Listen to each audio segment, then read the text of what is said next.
तो अब करेंगे अपना नया टॉपिक, ट्रीटमेंट ऑफ गुडविल। देखो बेटा, जब भी एक नया पार्टनर एंटर करेगा ना, तो वो अपने साथ क्या लेकर आएगा, वो अपने साथ कैपिटल लेकर आएगा और अपना शेयर लेकर आएगा गुडविल का। ठीक है, तो हमें कैपिटल और गुडविल दोनों की ही एक एक ट्रीटमेंट की एंट्री करनी है। तो अगर आप देखोगे कि एंट्री ऑफ कैपिटल, तो एंट्री ऑफ कैपिटल क्या है, वो अपने साथ कैपिटल लेकर आया, तो उसकी एंट्री होती है bank account debit to new partners capital account, यानी नए पार्टनर जो कैपिटल लेके आया उसकी एंट्री हमने की, वो bank account debit to new partners capital account. अब देखो हम कर रहे हैं entry of goodwill.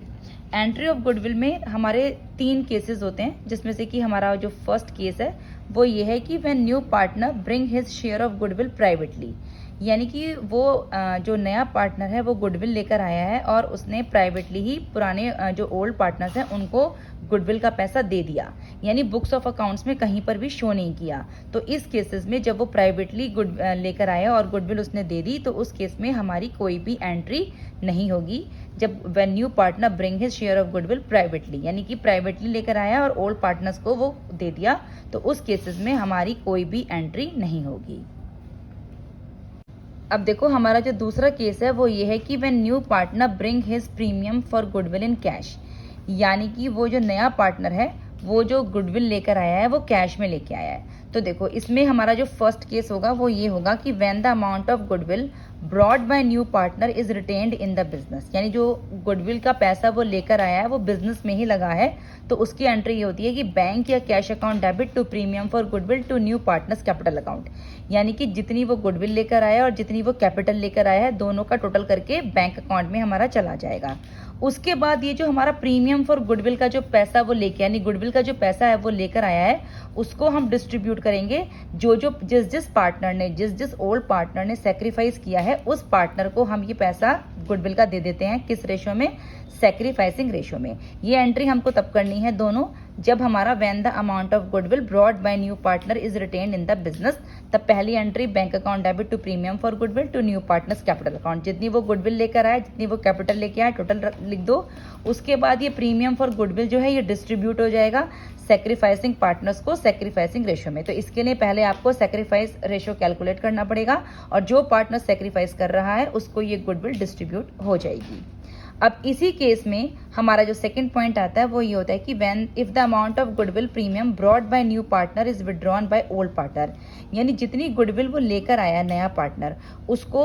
Old partner withdrawn करके अपने घर ले गए हैं। ठीक है, तो उसकी जो एंट्री होती है वो ये होती है कि old partners capital account to bank account, यानी ओल्ड पार्टनर्स वो पैसा अपने घर लेके चले गए। किस रेशो में करेंगे, ये भी सेक्रीफाइसिंग रेशो में, यानी पहले हम सेक्रीफाइसिंग रेशो कैलकुलेट करेंगे और सेक्रीफाइसिंग रेशो में हम ये गुडविल का पैसा ओल्ड पार्टनर्स को डिस्ट्रीब्यूट कर देंगे। ओके बेटा,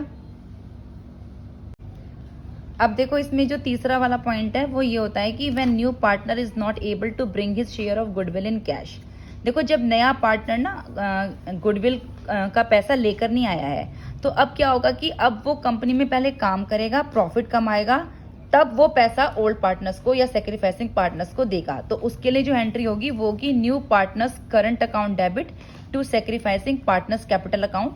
जो कि मिलेगा सेक्रीफाइसिंग पार्टनर्स को सेक्रीफाइसिंग रेशो में। जो पार्टनर सेक्रीफाइस कर रहा होगा उसको सेक्रीफाइसिंग रेशो में मिलेगा। कब, when new partner is not able to bring his share of goodwill in cash. ठीक है बेटा, देखो हमारे ऑलमोस्ट क्वेश्चन ना इन्हीं टॉपिक्स पे आएंगे। ये जो हमने अभी एंट्री मैंने आपको लिखवाई है ना, ऑलमोस्ट क्वेश्चन हमारे इन्हीं एंट्री पर बेस्ड होंगे। लेकिन हमारे को ना कुछ और भी मिसलेनियस एंट्रीज करनी है, जिसमें जो नॉर्मली क्वेश्चंस आते नहीं हैं, बट 1-2 क्वेश्चंस उनके ऊपर कभी कभी आ जाते हैं। तो वो जो मिसलेनियस एंट्रीज हैं जो नॉर्मली वैसे आती नहीं है, पर कभी कभी वो क्वेश्चंस में 1-2 पॉइंट में आ जाते हैं। वो देखो बेटा ऐसे होता है कि क्वेश्चन में होगा कि if new partner does not bring his share of goodwill in cash and goodwill account is raised या टू क्रिएट और ओपनड। तो अगर मान लो क्वेश्चन में कभी ये लाइन लिखी हो कि जो नया पार्टनर है वो अपनी गुडविल को कैश में लेके नहीं आया है और गुडविल अकाउंट को रेज्ड किया गया है या क्रिएट किया गया है या ओपनड किया है, तो वहां पर एक सिंपल एंट्री होती है goodwill account debit to A to B, और ये जाता है full value old partners old ratio में। ये पूरा का पूरा गुडविल का पैसा ओल्ड पार्टनर्स को जो उनका ओल्ड रेशो होता है ना उसमें ही दे देते हैं हम। जब भी goodwill account is raised to create या ओपन वाला ये पॉइंट लिखा हो, तब इस पूरा का पूरा पैसा ए और बी को जो ओल्ड पार्टनर्स है उनको ओल्ड रेशो में दे देते हैं। कभी कभी क्वेश्चन में ऐसा भी लिखा होता है कि if new partner does not bring his share of goodwill in cash and goodwill account is raised and right of, यानी रेज्ड की एंट्री तो हमने पहले कर ही रखी थी, अब एक राइट ऑफ वर्ड यानी उसको डिस्ट्रॉय भी करना है,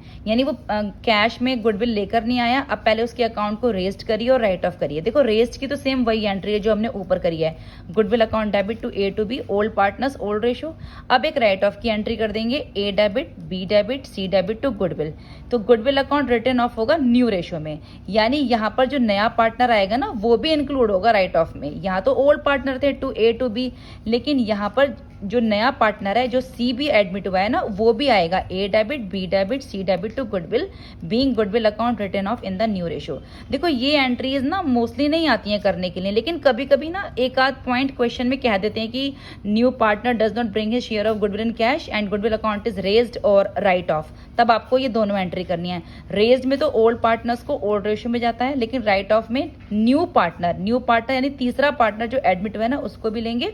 और न्यू रेशो में डिस्ट्रीब्यूट करेंगे इसको।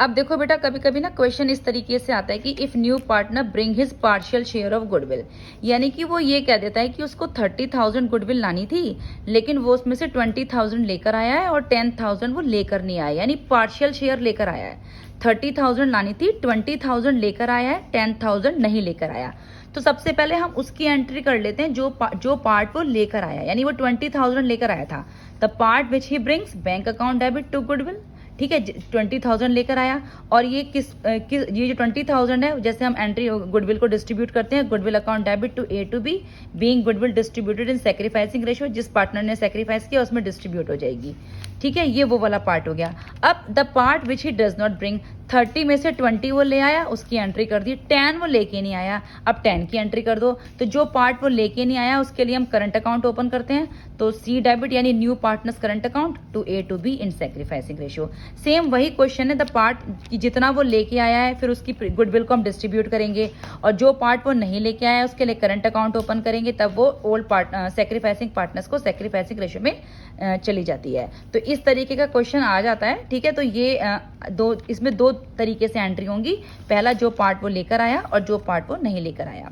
समटाइम्स एक क्वेश्चन ऐसा भी आ जाता है कि if new partner bring his share of goodwill in cash, यानी वो अपना पैसा लेकर आया था and goodwill account is already appear, then first we write off the old goodwill account. और वहां पर ये लाइन लिखी होगी कि देखो क्वेश्चन में ये लाइन लिखी होगी goodwill account is already appear, जो गुडविल होती है जो ऑलरेडी अपीयर होती है इन द बुक्स वो हम ऑलरेडी राइट ऑफ ही करते हैं, लेकिन ये जाएगी ओल्ड पार्टनर्स को ओल्ड रेशो में। ये वाला जो राइट ऑफ होता है ना जो गुडविल हमारी ऑलरेडी अपीयर होती है ये ओल्ड पार्टनर्स ओल्ड रेशो में जाएगी। तो ये होगा A debit B debit to goodwill being old goodwill written off in the old ratio. देखो ये लाइन वहां पर इस तरीके से लिखी होती है, if new partner bring his share of goodwill in cash and goodwill account is already appeared, goodwill account is already appeared, then first we write off the old goodwill. तो ये जाता है ओल्ड पार्टनर्स ओल्ड रेशो में। और इससे पहले जो हमने एंट्री की थी उसमें लाइन ये लिखी होती है कि partner does not bring his share of goodwill in cash and goodwill account is raised and right of. ये वो वाली गुडविल नहीं है जो ऑलरेडी अपीयर है, ये वही गुडविल है जो वो लेकर नहीं आ पाया, तो इसलिए इसको हमने तीनों पार्टनर्स में राइट ऑफ किया था न्यू रेशो में। और ये जो गुडविल है ये जो ये है वो गुडविल है जो ऑलरेडी अपीयर है, इसलिए जब ये राइट ऑफ होगी तो ये सिर्फ ओल्ड पार्टनर्स को ओल्ड रेशो में होगी। तो बेटा ये जो मैंने मिसलेनियस एंट्रीज कराई है ना ये तो एग्जाम आपको क्वेश्चन मिलेगा बुक में ऑलरेडी ऐसा क्वेश्चन आएगा जहां पर वो पार्शियल शेयर लेकर आएगा, और ये वाला पॉइंट भी आपको नॉर्मली क्वेश्चन में मिलेगा, ये फोर्थ वाला पॉइंट। लेकिन ये जो मैंने आपको ये जो फर्स्ट पॉइंट और ये सेकंड पॉइंट कराया ना कि पहले वो लेकर नहीं आया गुडविल अकाउंट रेज्ड करो या रेज्ड भी करो और राइट ऑफ भी करो, इस तरीके की सिर्फ एक या दो एंट्री आती है, वो भी क्वेश्चंस के बीच में, ठीक है बेटा।